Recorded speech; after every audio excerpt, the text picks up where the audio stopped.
They walked past her every morning, like she was part of the furniture, until the day she walked into the boardroom and shattered their illusion of power. At Preston & Cole, a high-rise corporate firm in downtown Dallas, mornings began with hurried footsteps, ringing phones, and the hum of coffee machines. But for over a decade, no one paid much attention to Martha Daniels. She moved quietly through the building each morning, pushing her cleaning cart down polished hallways in her dark green uniform, her face calm and unreadable. To the executives, she was just the cleaning lady, invisible, forgettable, replaceable. They never noticed how she paused to listen, how she caught fragments of conversation as she emptied trash cans or wiped fingerprints off conference tables. They never heard the casual insults, but she did. "She's just standing there," one analyst had muttered recently as she waited for a meeting to end. Martha never responded. She had learned long ago that silence spoke louder than retaliation. For years, she endured the disregard. She watched interns get humiliated for minor mistakes, heard whispered jokes about older employees who should have retired already, and witnessed promotions handed to the loudest voices rather than the most capable ones. And at the center of it all stood Craig Whitman, the CEOA man, as sharp-tongued as he was power-hungry. His management style was fear, his arrogance unchecked. He once barked at Martha to clean up coffee someone else had spilled, not because she was responsible, but because he could. What no one knew, not Craig, not the board, not the dozens of employees who barely acknowledged her existence, was that Martha held a secret.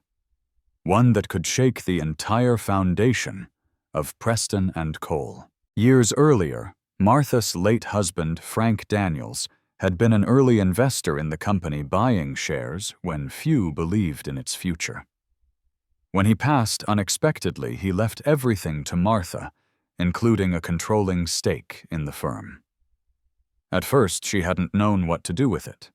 She was a widow, a mother, someone who found peace in daily routines. She didn't see herself as powerful. But over time, as she swept the same halls and heard the same cruel jokes, she realized her invisibility was her strength. She could watch, listen, and learn without anyone suspecting a thing. And when the day came, she would be ready. That morning, as she pushed her cart through the executive floor, nothing about her seemed unusual.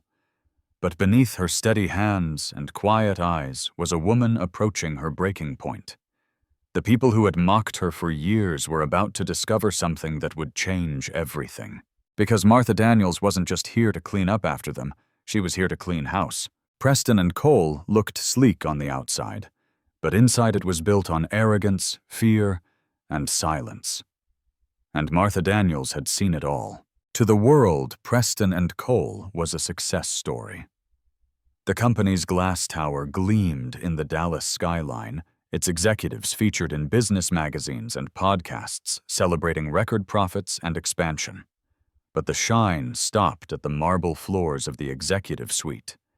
Below that, it was survival of the loudest.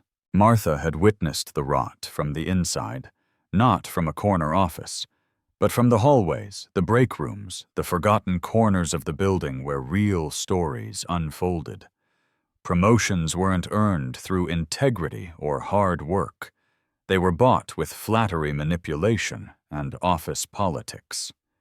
Mistakes were never admitted, just blamed on someone further down the ladder. She watched as young interns fresh out of college and full of hope were crushed under the weight of impossible expectations and harsh criticism. She saw older workers slowly pushed aside, their experience dismissed as outdated. And she watched the cleaning staff her team get overworked, underpaid, and scolded for minor oversights by people who never bothered to learn their names. But no one symbolized the company's culture more than CEO Craig Whitman. Craig was charming when cameras were rolling, but cruel behind closed doors. He barked orders, mocked employees in front of their peers, and ran meetings like a courtroom where only his voice mattered. To him, people weren't people. They were cost centers, liabilities, or stepping stones. Martha remembered one afternoon when a young intern spilled coffee near Craig's office. He didn't even look at the intern. Instead, he locked eyes with her and snapped clean this up. Now, as if the mess had been hers. As if she was the stain on his hallway. That moment stayed with her. But it wasn't the only one. She remembered the time she overheard two senior managers drinking late in the executive lounge. "Some of these folks act like their jobs matter," one of them said, laughing. "They don't realize how easy it is to cut dead weight." The other chuckled. "We'll trim the fat at next quarter's review. No one's going to miss them." Martha had been standing just behind the door, frozen in place, a damp cleaning rag still in her hand. Her heart ached not for herself, but for the dozens of people she passed every day, the receptionist raising 2 kids alone, the security guard working double shifts, the janitor who moonlighted as a mechanic to pay for his wife's medical bills. To Craig and his team, these weren't people. They were numbers to be trimmed. That night, Martha sat at her modest kitchen table with a cup of tea and a legal pad. She didn't cry. She didn't rage. She planned. Carefully, calmly, and with the same discipline that had carried her through years of being overlooked, she began to write. She listed the things she had seen, the unethical firings, the falsified expense reports, the ignored harassment complaints, the patterns of abuse that the public never saw. The next morning, she began the next phase, watching more closely, noting names, collecting times and dates. And unlike most, Martha had access to places others didn't: offices, after-hours, lounges, left open desks with confidential reports left out in the open. She wasn't stealing. She was documenting. And when she was ready, she picked up the phone not to call HR, but to reach out to people who really understood how to bring change. A friend who was now a corporate attorney, a former colleague of Frank's who worked in finance, a former Preston & Cole employee who had resigned quietly after blowing the whistle on a botched client deal. They listened. They advised. And they helped her craft a strategy not just to reveal the rot, but to replace it with something better. Martha Daniels wasn't interested in revenge. She was building a reckoning. They expected a cleaning lady to walk in quietly, pour some water, and disappear. Instead, she walked in and dropped a bomb that shook the entire boardroom to its core. The annual shareholders' meeting at Preston & Cole had always been a formality. Polished suits, polished speeches, and a CEO at the center of it all, basking in the applause of investors and executives.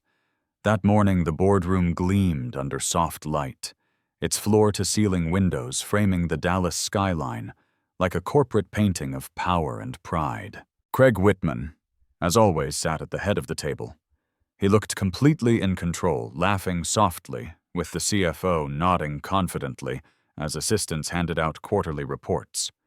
No one had any idea what was coming.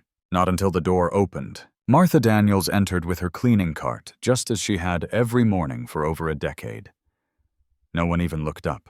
She placed a glass pitcher of water on the side table. Then, instead of turning to leave, she stood straight, cleared her throat, and spoke. "Excuse me," she said, calm, clear, and impossible to ignore. Heads turned.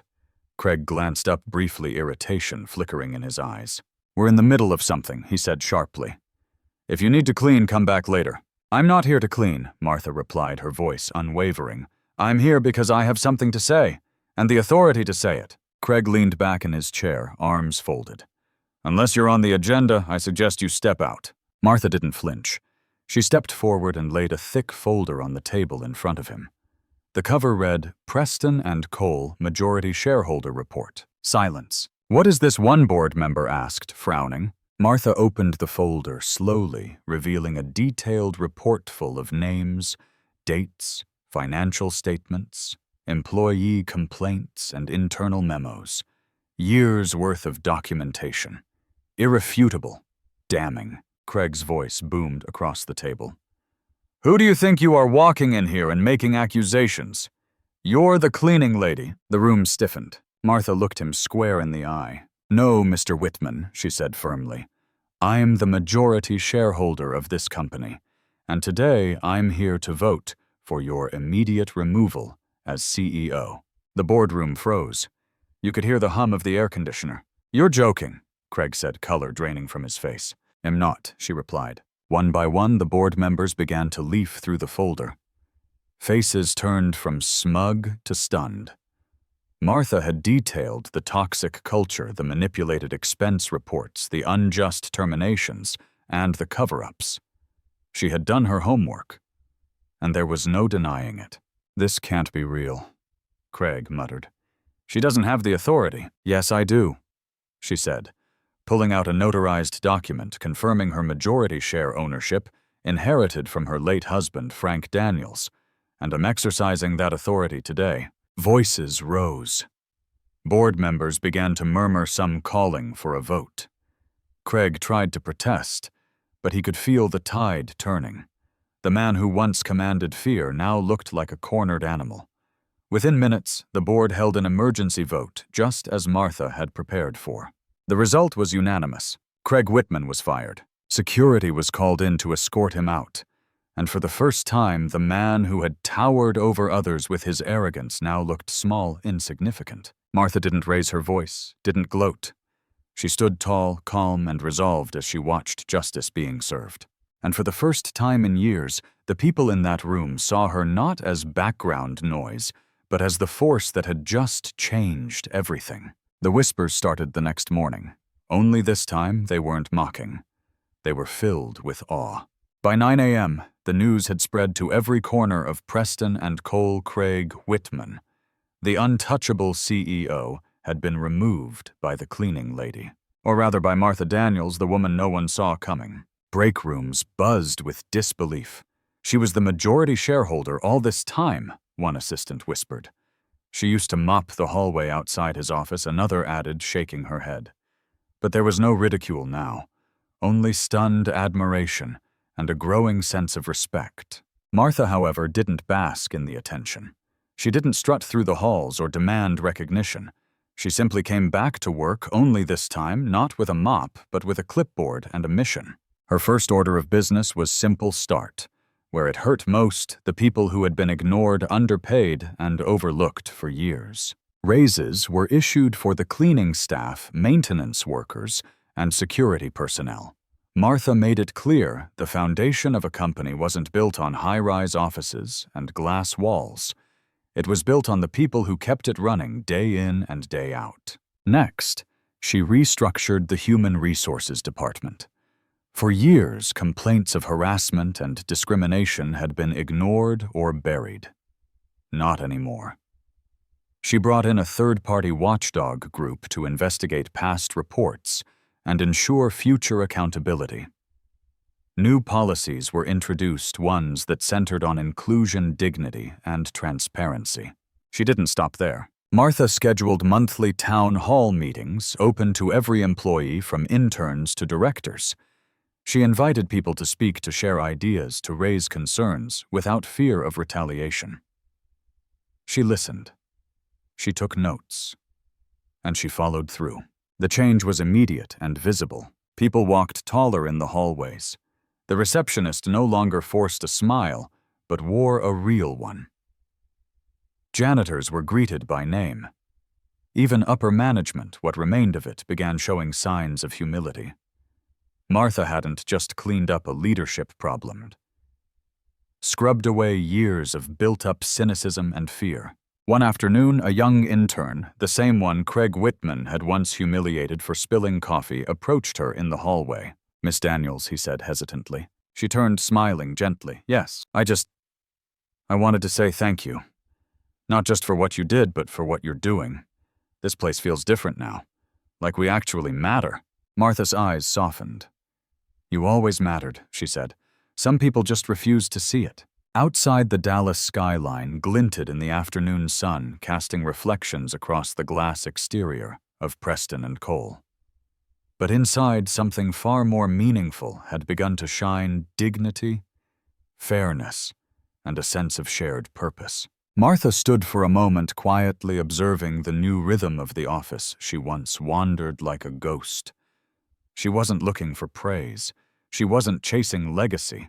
She had simply done what needed to be done. Because she understood what so many powerful people forget, true leadership isn't about being the loudest voice in the room. It's about being the one who listens, acts with integrity, and lifts others as they rise. Martha Daniels had walked the silent hallways of power for years, invisible, but not unaware.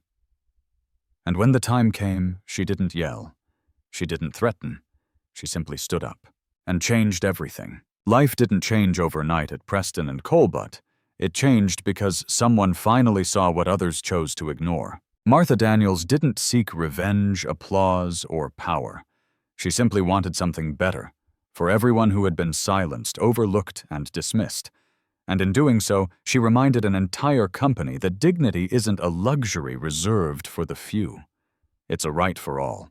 Weeks after the boardroom showdown, the office felt different. There was warmth in the halls. Eye contact replaced avoidance. People started holding the elevator again. Even the smallest things, "Thank you." "Good morning. How are you?" came back into style. And Martha, she remained the same woman she'd always been, humble, patient, and steady. Except now people looked at her and saw what she had always been, a woman of quiet strength, profound integrity, and the courage to stand when it mattered most. You don't need a title to make a difference. Sometimes the most powerful person in the room is the one no one saw coming. When you lead with patience, observe with wisdom, and act with courage, you can create change that echoes far beyond your role. Has someone ever underestimated you? Or have you ever been the quiet strength that changed everything? Share your story in the comments below. And don't forget to subscribe.